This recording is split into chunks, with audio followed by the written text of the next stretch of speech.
ভাঙড়ের খবর দিয়ে আপনাদেরকে। ভাঙড়ে ফের শওকত বনাম আরাবুল গোষ্ঠী। আরাবুল ঘনিষ্ঠদের হাত পা ভেঙে দেওয়ার হুঁশিয়ারি। শত শত তৃণমূল কর্মী হাত পা ভেঙে দেবে শওকত মোল্লার উপস্থিতিতেই উস্কানি তৃণমূল নেতার। ভাঙড়ে ফের শওকত বনাম আরাবুল গোষ্ঠী।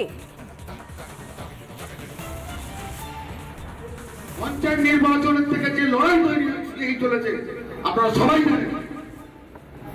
কর্মীদের প্রাণ গিয়েছে, অর্থ গিয়েছে, আর বাপটা শুধু পকেট কামড়ে। শুধু সরকার মুখের দিকে তাকিয়ে আমরা চুপ করেছিলাম। বলেছে চুপ কর ভাই, ঠান্ডা হয়ে থাক, ঠান্ডা হয়ে থাক, আজ নাহলে কাল হবে। অনেক বলার আছে, অনেক। এই আলতু মাটার মতো লোকেরা আজ ফেসবুকে লিখছেন, আমরা দেখছি। আমরা চুপ করে বসেছিলাম, কিন্তু আজকের পর থেকে জানিয়ে দিই, এই আলতু মাটার মতো লোকেদের যদি কালকের থেকে ওদের বুথের বাইরে দেখি, ট্যাঙ্ক ভেঙে রেখে দেবো।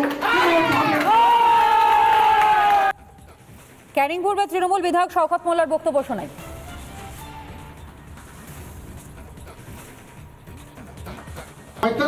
45 মিনিট ধরে আমরা মিটিংটা করেছি। আমাদের একটাই সিদ্ধান্ত নেই, ভাঙড়ের মাটি থেকে যে জঞ্জালগুলো আছে, দলের জঞ্জালগুলো সরানো হবে। আগামী দিনে ভাঙড় থেকে তাকে চির বিদায় দেওয়ার জন্য সেই দুটো একটা বাঁদর আছে আমাদের ভাঙড় একে, যারা বাদলামি করছে, নোংরামি করছে। দেখা যায় এখন কেউ কেউ বলছে পাগলা কুকুর। এখন পাগলা কুকুর টাইট দিতে গেলে কি কি করতে হয় সেটা আমার থেকে আপনাদের অনেকটা ভালো নিশ্চিতভাবে বেইমানি করেনি দু একজন গাদ্দার। অনুব্রত বীরভূমে ফিরতে ইঙ্গিতপূর্ণ কাজল শেখ। নাম না করে কাটমানি খোঁচা জেলা পরিষদের সভাধিপতির। আমি পঞ্চায়েতের টাকার ভাগ নিতে আসিনি, আমি লোকের জায়গা দখল করতে আসিনি, আমি সব খেলা খেলতে জানি। ইঙ্গিতপূর্ণ মন্তব্য কাজল শেখের। পাঙ্গা নিতে এসো না, চুরি পরে বসে নেই, হুঁশিয়ারি জেলা পরিষদের সভাধিপতি।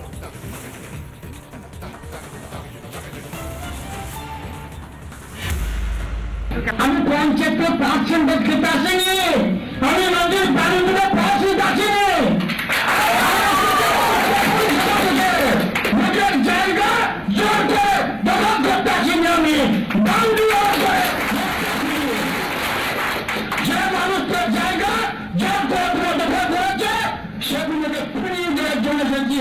এটাই আমাকে শিখেছেন। কাজল শেখের বক্তব্য আপনাদের সামনে রাখলাম, কিন্তু সাফাই দিয়ে পরবর্তীতে তিনি আবার কি বলেছেন তাও শোনাই।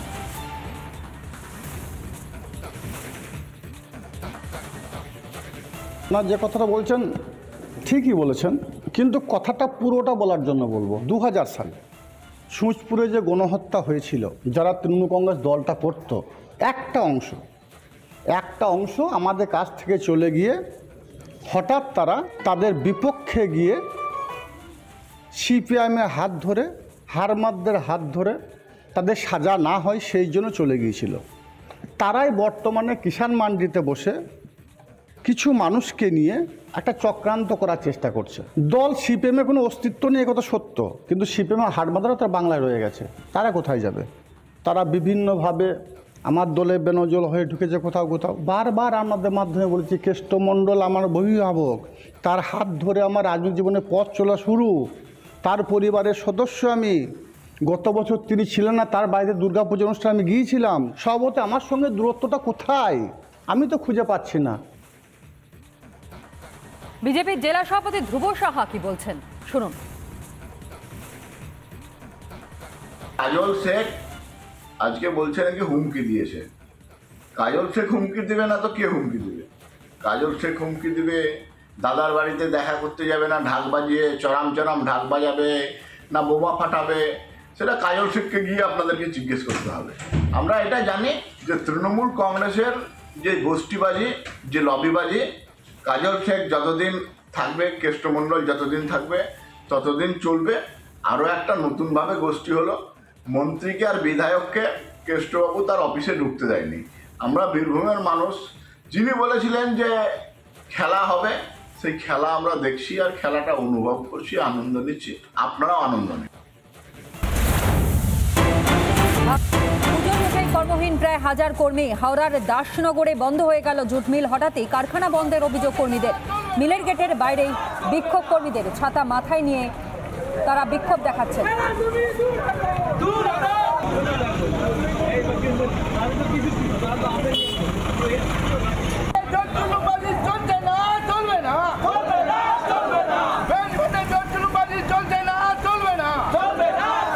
জুট মিলের শ্রমিকরা কি বলছেন শোনাই, কি অভিযোগ? এখানকার যে এমএলএ আছে উনি দালালি করে এই মালিককে মিলটা পাইয়ে দেয় ডিএলসি থেকে। পাইয়ে দেওয়ার পরে মিলটা চালাতে আসার পরে শ্রমিককে তো কিছু পাওনা দেয়নি। আর 4 বছরের লাইন ছুটি পড়ে আছে, শ্রমিকের কাউকে একটা লাইন ছুটি দেয়নি। পিএফ পায়নি লোক, 4 বছর 5 বছর রিটায়ার হয়েছে। আমাদের কোনো দেনা পাওনা কিছু দিচ্ছে না। দেনা পাওনা 1 মাসের ভেতরে সব মিটে দেওয়ার কথা। ডিএলসিতে মিটিং হয়েছিল, কিন্তু সেসব মিটিং আমাদের সেসব কাগজপত্র সব ক্যান্সেল করে দিয়েছে। দিয়ে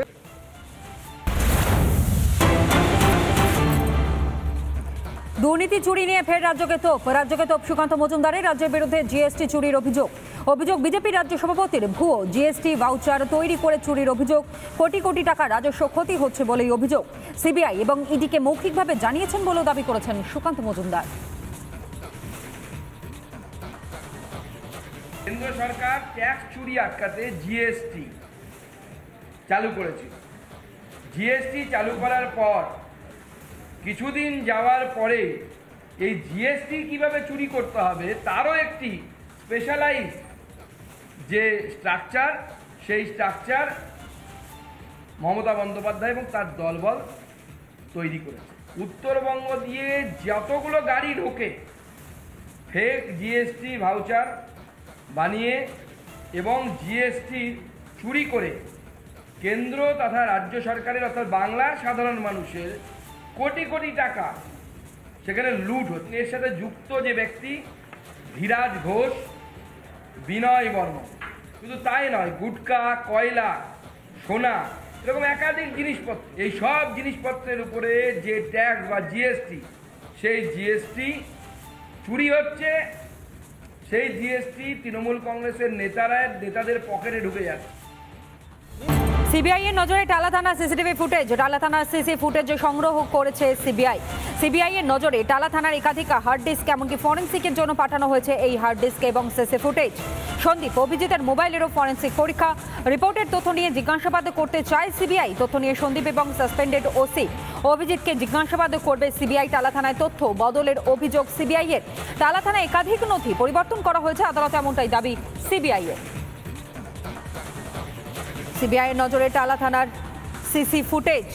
টালা থানার সিসি ফুটেজ সংগ্রহ করেছে সিবিআই।